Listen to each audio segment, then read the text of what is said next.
Many people in Singapore, or I won't say many, there are some who are trying to discourage the young boys and girls from becoming flight attendant or cabin crew with SIA or Singapore Airlines.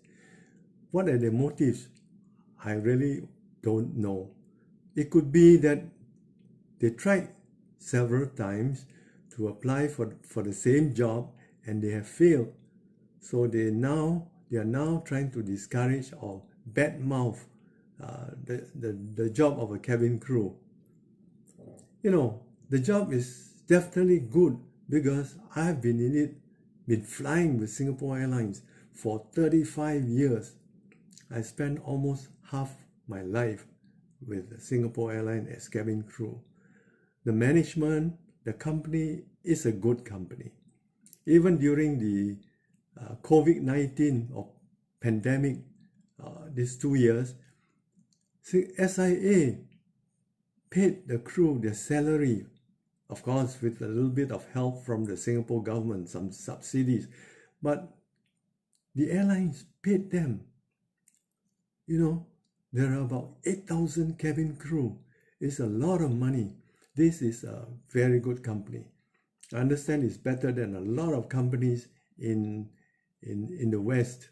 I don't want to mention their names, but it is one of the top 20 best companies in the world. So what's wrong with these people trying to discourage others from joining?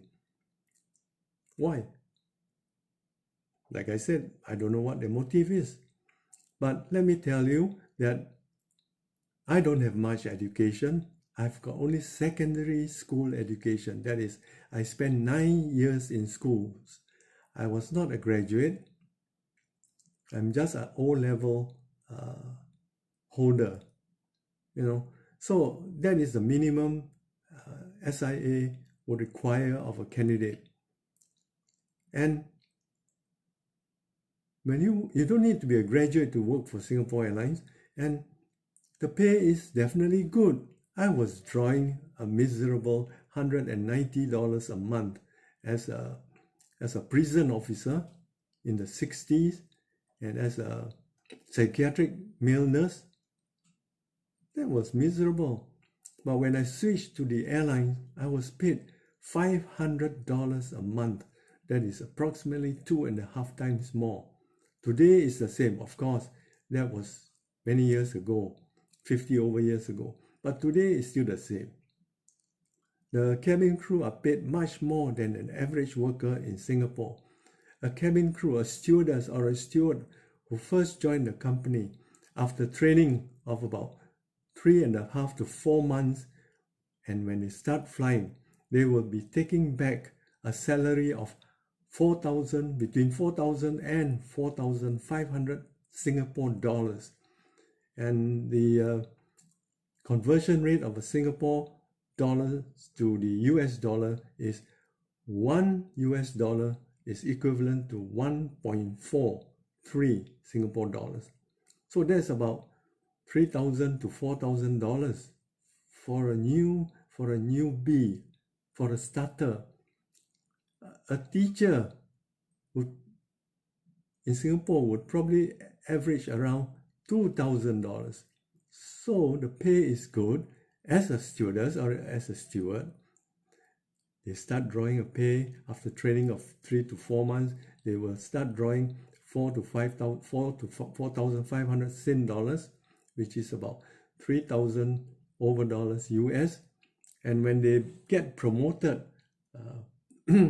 to the rank of a supervisor, it might take years, of course, and a supervisor or a manager, they retitle the in-flight supervisor to in-flight manager now, and the in-flight manager would be getting around $6,000 average a month.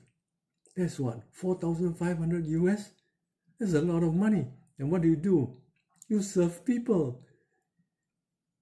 Of course, if you don't like serving people, you don't like fellow human beings, then this is not a job for you.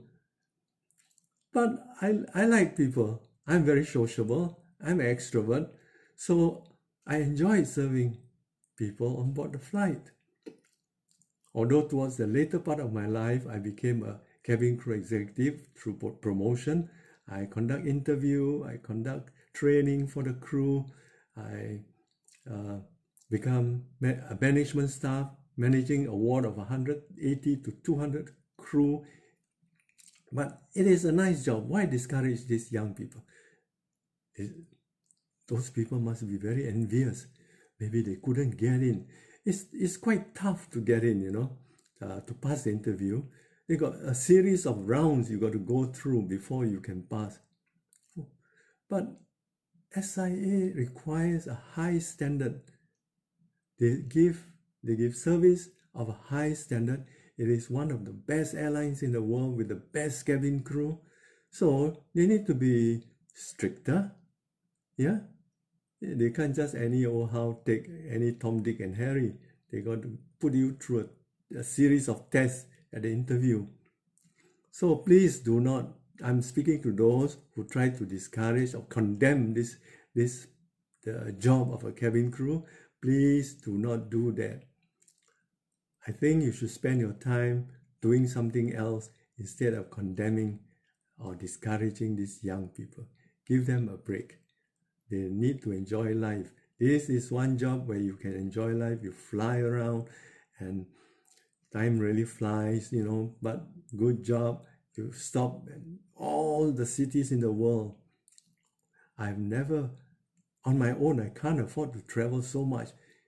But while working for Singapore Airlines, I stop at London, Hawaii, Honolulu. At one time we flew to Honolulu, even Las Vegas, and then Paris, name it, America, Los Angeles, New York. So give them a break, will you? Give them a chance. If you don't think it's a good job, just keep your mouth shut. Thank you for watching my video.